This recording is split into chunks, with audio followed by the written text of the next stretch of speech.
Hey everyone, Dr. Heath here. Another short video coming your way. I feel like with all these short videos that I've been making, I should ditch the whole principal gig and make a whole lot more money being a video producer. But I guess that's what COVID does. Um, what I wanted to do this morning is I wanted to just share a brief video with you that's going to outline our process for individualized learning plans here at Middletown High School. Um, our hope is that using the Richer Picture platform that we have both on Clever and on the school website, that every student grades 9 through 12 will be able to establish an ILP or individualized learning plan over the course of the next couple of weeks. These plans, not only are they a graduation requirement in the state of Rhode Island, every student graduating high school is required to have one of these, preferably for multiple years. Also, in addition to them being a graduation requirement, they're also helpful for your teachers and for people like myself, Mr. Soares, Mr. Clancy, to kind of look into your backgrounds individually. There are 586 students in the school. So being able to kind of catch up on what different people are interested in, your future path and what your aspirations and goals might be, that all helps us to kind of inform our academic program here and extracurricular program for that matter, so that it best reaches the most amount of students here and make school the best it possibly can be. So I want to walk you through what the expectation will be for this first session, grades 9 through 12, and then we'll go from there. So take a look at your screen right now. You can see that I'm at the mpsri.net website, the Middletown Public Schools homepage. To get to the Richer Picture platform, your advisors will help you walk through this. But what I'm going to ask is that you navigate to the high school site. And then if you scroll down the page, you'll see quick links for students. I'm going to ask that you click on that. And you'll notice that you can either access Richer Picture through Clever or through this Richer Picture link via our pilots that we did last week, testing this with individual advisories. We found it a little bit easier to go through Richer Picture. So if you click on this Richer Picture link, that will take you to the page you're looking for. I'm going to backtrack a little bit because I signed on earlier today, so I want to walk through this with everybody. Here you'll be asked to put in a student username and password. Okay, your username is the same name that you use to log into your computers, and your password is your student ID number, also known as your lunch number. If you don't have either of these, or if you're having trouble logging in, that's part of the reason why guidance counselors and advisors will be there to help you and assist you. But in the interim, if you have a chance to look these things up prior to the next time you have advisory, that might be a good idea. I'm going to use a sample account, a sample ninth grade account specifically that we've been given by the Richer Picture platform. And I'm going to log in. Once you log in, your username will appear right here in the top right corner. You can put a picture if you'd like. Obviously, there's not one here right now. But the badge that we're most concerned with today, the icon, is this center one here, this learning plans icon. So in advisory, you're going to be able to click on this. And you'll see a little bit of a busy screen with some links going on here. We're not going to click on all of these links. And depending on what grade level you're in, some of them you may not ever do at all.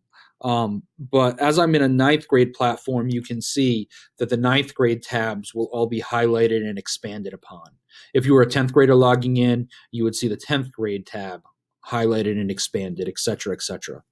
We're not really concerned with the grade levels right now. What I want you to do, and what you're going to be asked to do for the first session, is to set a couple of goals, and then also to complete determine your future link, which I'll get to in a minute. I'm not exactly sure if that's the name of it. I'll find it in 1 second. But you'll get a chance to see what we're looking for. So the first and most important goal is the one that I obviously just flubbed. It's the discover your future goal. So if you look at these tabs, you can see that this is all of the culminating tabs. I can make this a little bit simpler, and by only clicking on my post-secondary, which relates to career exploration and goal setting, or resume, where I might keep a resume, or academics, where you can see some more links. Personal social is the one that I'm most interested in. So the first activity you're going to be asked to do with your advisors in advisory is to click on, no matter if you're a 9th, 10th, 11th, or 12th grader, You're going to click on personal social, discover your future. What that will do is it'll bring you to a Google form, and it will ask you some specific questions about what are you interested in. The thought process is, if you would like to, you can click on this link at the very top of the form. And what that will do is it'll give you a little bit more information about what each question is really looking for via College Board. So I'm going to get rid of this link here. Your big future begins. You can read as you see. So question 1, what are some things you feel you do well? And then they expound upon that and give you a little bit more insight into what they're looking for. Question number 2, what challenges you? Number 3, etc.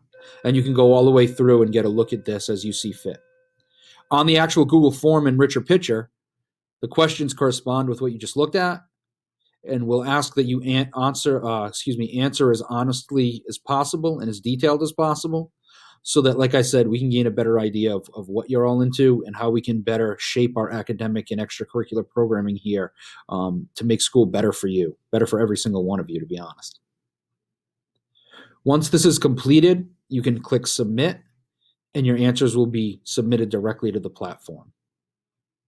In addition to the Discover Your Future tab here, the other most important thing for grades 9, 10, 11, and 12, this upcoming first session, will be to set some goals. So you'll notice this first row in the column, or the first row in the table, is goal setting on every single one of these tabs, minus resume. Call me a liar.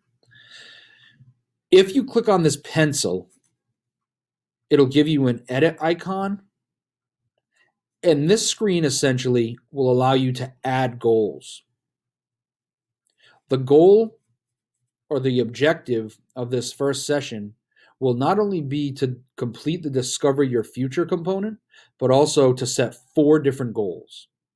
2 academic goals, 1 post-secondary goal, and 1 personal social goal. We're not really concerned about any of the badges or anything of that nature right now.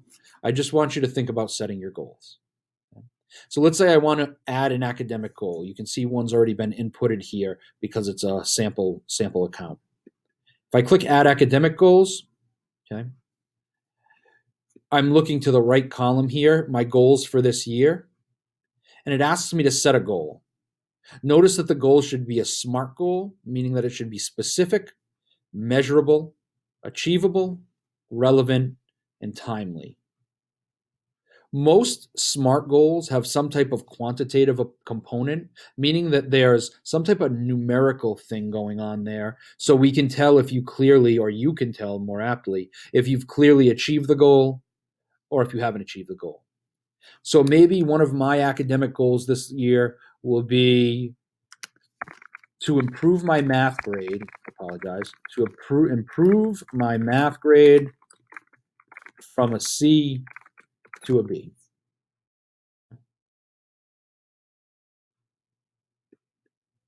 What do I want to achieve? Well, I kind of just wrote that, to improve my math grade from a C to a B. And looking back at my first goal here, it is specific, it is measurable, I feel as though it's achievable, it's relevant because I'd like to get a higher math grade. But is it timely? Probably not, because I didn't really specify a timetable. So I'm going to come back to this one, and I'm going to say I want to improve my math grade from a C to a B, but I want to do that on a yearly scale. So I'm going to put the timely component to improve my math grade, to improve my final math grade from a C to a B. So essentially what that's telling me is at the end of quarter 4, I'm hoping that my math grade will be a B. This would indicate that last year my math grade at the end of quarter 4 was probably a C. That's now a timely goal. Okay. As you see, if you scroll down, timely, so what's my target date? It's the end of the school year. Okay. I can also set academic goals for end of high school. End of middle school really doesn't apply to us, or the end of summer also doesn't really apply to us right now. Once I'm all set with that, I'm going to skip the badge stuff, and I'm just going to hit add. And now you'll notice it pops up in my window. Here it is. So I should have 2 of these academic goals. When I'm completed there, Same thing happens with post-secondary goal. I want to set a specific, measurable, achievable, relevant, and timely goal here as well. I would like to attend CCRI upon graduating high school. Okay. What do I want to achieve? And a local community college. And what is the time frame of this goal? This one would be an end of high school. Same format. I'm going to click add. Now I've got that goal here as well. Okay. You can see it's right here. The system already had a sample one in. You're going to do that for personal social as well. Once you've completed those two activities, the final thing that we're going to ask that you do is, if you go back, we'll go all the way to the beginning. Let's go to home. Learning plans is where we're working. The last component here is resume. Upperclassmen have already started this, and some of you might even have completed it in your English classes. Underclassmen might not have had an opportunity to do this yet. In the future, we're hoping to house resumes here in this Richer Picture platform. So for now, the third and final assignment, if you have time, will be to click on resume, click on your pencil to manage activities, and to fill in this information in a similar format to your goal setting as best as possible. Okay. Some of these categories you may not be able to put anything in if you don't have any volunteer experience or you don't have any personal achievements that you'd like listed at the moment. That makes sense depending on where you are in your academic career. Some of you might have a ton of things to put in. It's going to be individualized for each person. The thought process is, if you have any time left over after setting your goals, you can then log into your resume and start working on this. This will also be kind of an action item for you. You don't only have advisory as a time where you can access Richer Picture in this similar format. You can access your Richer Picture anytime that you want and make changes and adjustments. So my challenge to you will be, if you don't finish the resume component by the end of advisory, if you'd log on some of your own time. I know that time's at a premium for everybody right now, but if you log on at your own time and maybe complete the resume, I think that would be a great start for this first session. The only other component is for sophomores and juniors only. Sophomores and juniors, there's a fourth bullet point that I'd like you to try to address. If you don't get there, I understand. But if you could, again, as a sophomore or a junior, log into learning plans. I would also like to see if you could complete the habits of mind component. I believe it's housed under academics, but I might be wrong. Nope, it's under personal social. I was wrong. You can see it exists right here. This is for 10th and 11th grade students only. You would click on habits of mind, and it's a brief survey that asks you about yourself and your demeanor and disposition with school and related activities. Okay. Should only take a few minutes to do this as well. That's why we added it for the first session. It's only 16 questions. It's a Likert scale with 3 options here where you can click beginning, developing, or secure, depending on what you feel you best suits you as a learner, and we'll go from there. That's all I have for now. So again, to reiterate one last time, 9th graders will be expected to do first, their discover your future. Second, goal setting. And finally, if they have time, resume. Seniors will be asked to do the same as our 9th graders. Your discover your future, your goal setting, and if time, your resume. Sophomores and juniors have one extra step. You'll also be asked to do your discover your future, your goal setting, and your resume. But then you'll also be asked, 10th graders and 11th graders, to log into the habits of mind link and complete these 16 items on this Likert scale. I hope this gives a little bit more clarity on what we're expecting everyone to do, these upcoming advisories. Excuse me, please feel free to reach out to me via email, jheath@mpsri.net, if you have any questions or concerns. Myself, Mr. Soares, Ms. Clancy, and Mr. Williams will be in all of your advisories, bopping in and out to help with the process as the next couple of weeks go on. Right. Thanks for listening. I appreciate your time, and be kind and take pride. And remember to have Islander pride. Take care, everyone. Stay safe. Stay healthy. Bye now.